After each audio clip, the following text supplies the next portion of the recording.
Hey everyone, welcome back to Pulsecast USA. I'm your host, Alina, and today we're talking about something that could change the lives of hundreds of thousands of workers, students, and families in the U.S. The Trump administration has just announced plans for major reforms to the H-1B visa and green card system. And let me tell you, the changes are big. Some are calling it overdue. Others say it's going to disrupt America's tech industry. So let's break it down together. So here's the story. The H-1B visa, that's the program that allows skilled foreign workers, mostly in tech and engineering, to work in the U.S., is about to go through some serious changes. Commerce Secretary Howard Lutnick came out swinging in an interview with Fox News. He actually called the H-1B system a scam. Pretty harsh, right? He argued that too many low-paid workers are getting in while American workers get left behind. He put it this way: an average American worker makes about $75,000 a year, while green card holders make closer to $66,000. His question was, why are we bringing in low-tier workers when we should be focusing on the best talent in the world? And that, in a nutshell, is the new approach. So what exactly is changing?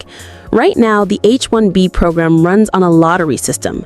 Basically, if you qualify, you enter the lottery, and it's luck of the draw whether you're picked. But under Trump's reforms, that lottery is going away. Instead, visas will be allocated based on salary levels, meaning if you're offered a higher paying job, your application goes to the top of the list. If you're lower on the pay scale, your chances shrink. And there's more. Lutnick hinted at something called a gold card.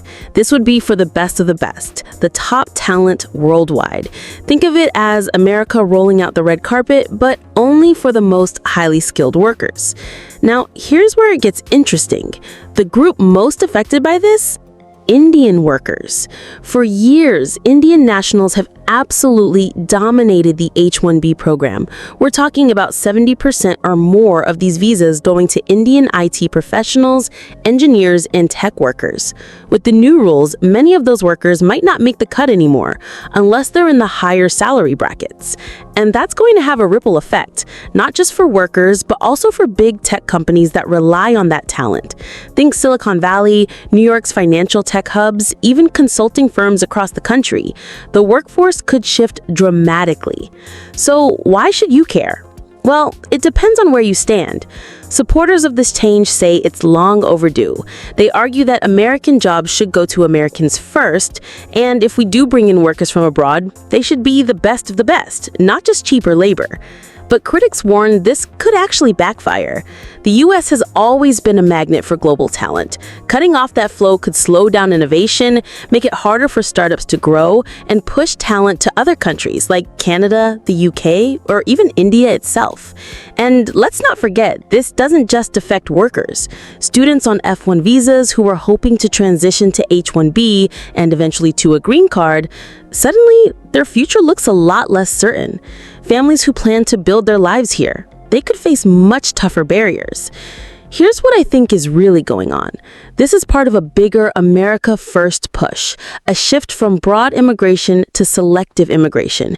Instead of bringing in workers at all levels, the U.S. wants to cherry pick only the top earners and most skilled individuals.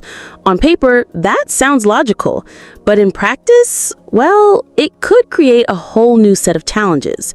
Because at the end of the day, America's tech industry has been built not just by billionaires and CEOs, but by the engineers, coders, and problem solvers who came here on H-1Bs, who started small, and who built the platforms we all use today.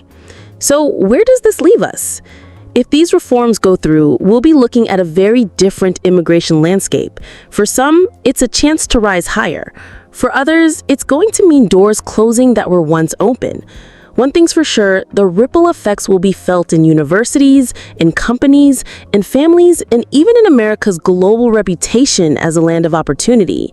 The question is, will these changes strengthen America's workforce or weaken the very innovation that has always set the U.S. apart? Only time will tell. That's it for today's episode of Pulsecast USA. Thanks so much for tuning in. If you found this breakdown helpful, make sure to like, share, and subscribe so you don't miss the stories that matter most. I'm Alina, and I'll catch you in the next one.